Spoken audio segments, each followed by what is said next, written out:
Nakita niyo na ba 'tong picture nila Dustin Yu at Bianca De Vera sa Araneta? Oh my gosh, guys, atake sila! Atake sila! Medyo napatili lang naman ako ng slight nung nakita ko 'to sa X. Grabe, ang tapang nilang i-post yung ganitong picture na napaka-close nila Dustin at Bianca together. Pero hindi ako nagrereklamo. How would you rate this picture, guys? 1 being the lowest and 10 being the highest. Ako, 10 agad. 10, 10, 10. So, i-breakdown natin kung bakit nakakakilig ang photo na to. Unang-una, tingnan nyo naman kung nasaan yung braso ni Pops. Braso ba o kamay?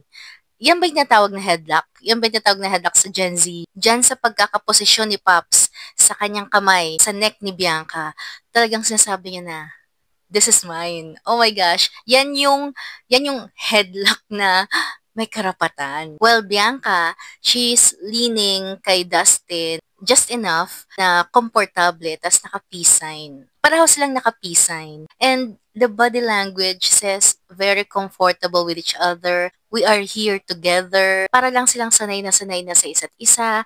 Walang distance, walang awkwardness. At alam ko, hindi lang ako ang nakakaramdam nito. Kaya tiningnan ko yung mga comments under this post. So may nagpasalamat. Sabi niya, OMG, Ardas Bia, thank you sir for this. May nagsabi din, thanks sa pag-drop ng vitamins, Sir Griffin. Ito, grabbing headlock yan.